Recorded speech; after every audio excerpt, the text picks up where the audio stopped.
dari Kamis Putih yang kelabu hingga Jumat berdarah sampai Sabtu sunyi mencekam, karya Pendeta Kus Aprianto. Betapa aku rindu ingin makan Paskah bersama kalian, karena ini adalah Paskahku yang terakhir bersama kalian. Demikian kau ucapkan dengan nada mulai getir di Kamis sore itu.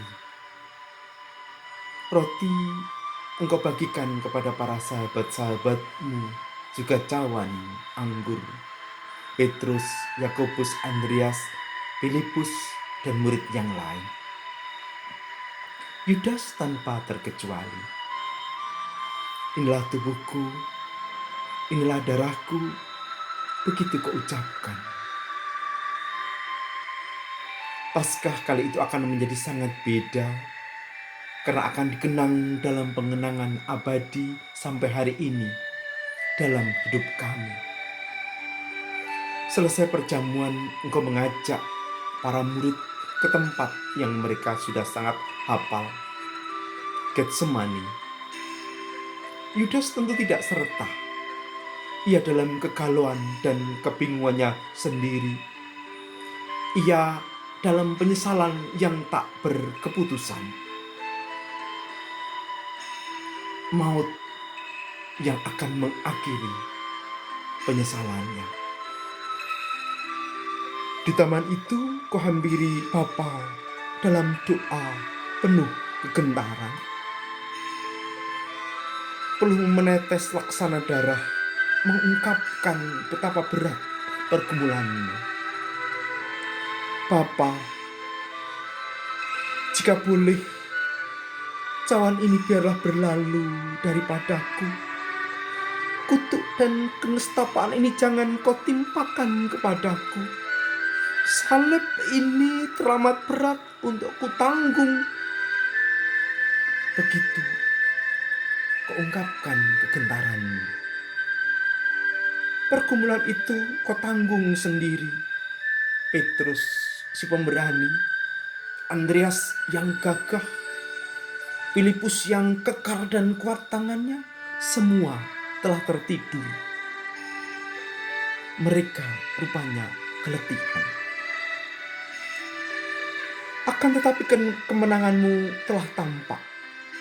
Ketika akhirnya kau berkata kepada Bapa, namun Bapa, biarlah kehendakmu Bapa yang jadi atas diriku. Begitu kau tantang maut, kutuk, dan kenestapaan.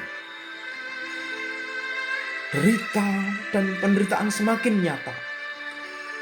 Saat rombongan para pendusta itu menangkap, mengikat, mendorongmu dengan kasar, menempeleng, memukulmu, mencambukmu dengan makian, sumpah serapah, diteriakkan ke telingamu.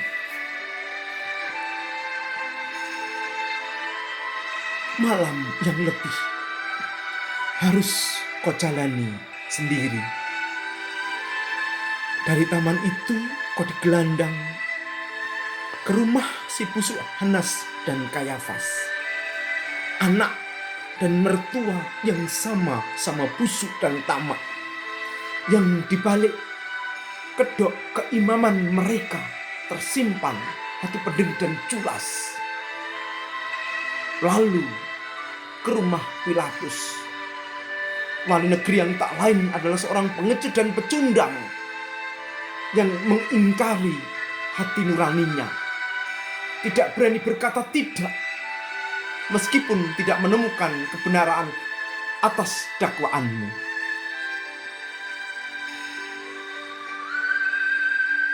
Semua menohok dan menikahmu.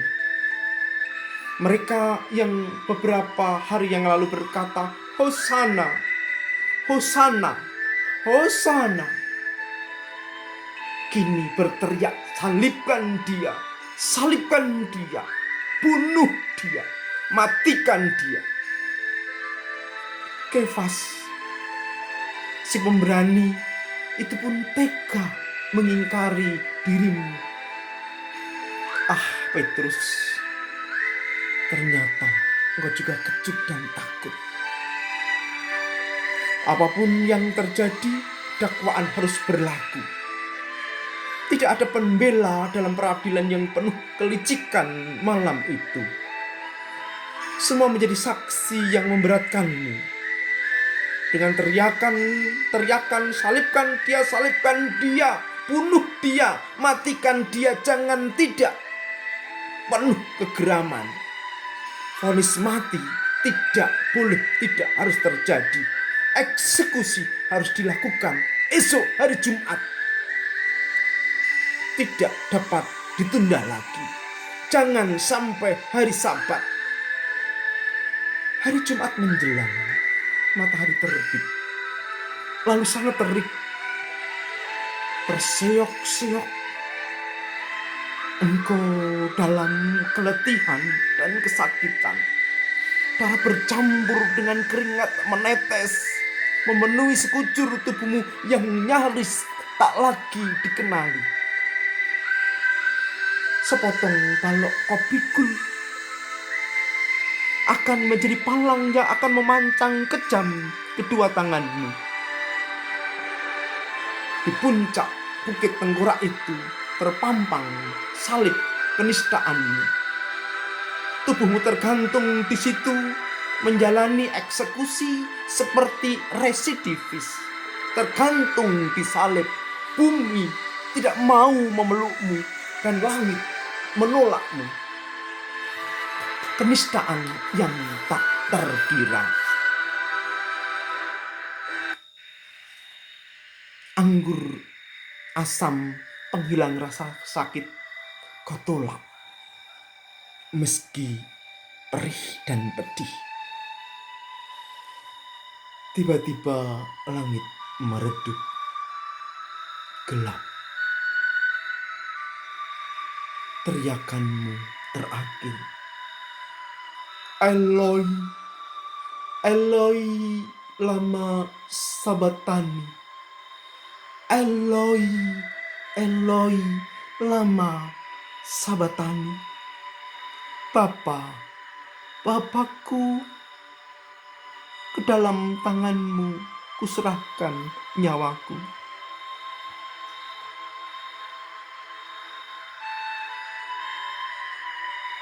Langit yang gelap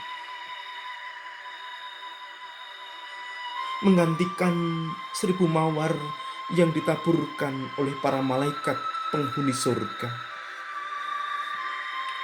Maria bundamu yang telah janda itu, Maria istri Klopas cukup tabah, pun Maria Magdalena, perawan muda yang setia pada kasihnya padamu, mengelilingi salibmu. Tak ada lagi air mata. Air mata sudah kering. Dalam kenistaan engkau mati. Namun cinta yang membekas di hati Yusuf Arimatia ingin melayakkan jenazahmu. Sabtu hening. Tak ada suara, tak ada kata. Entah apakah ibumu, murid-muridmu, dan semua hanyut dalam kesedihan. Dapatkah mereka merayakan Sabat? Keheningan Sabtu itu seakan melenyapkan asa, kepercayaan dan pengharapan pada seorang Mesias telah kandas. Kematianmu telah memupuskan sejuta pengharapan. Guru sudah mati. Rabi sudah tewas. Yesusku tiada lagi. Gerangan apakah yang dapat membangkitkan pengharapan? Keyakinan dari manakah pula yang layak diandalkan? Di sinikah akhir semuanya? Mereka lupa bahwa sang guru pernah bersabda bahwa anak manusia memang akan menderita dan nestapa, namun juga akan bangkit. Kampus STT Palembang, Paskah 2009. Pertapaan Jodipati. Salam.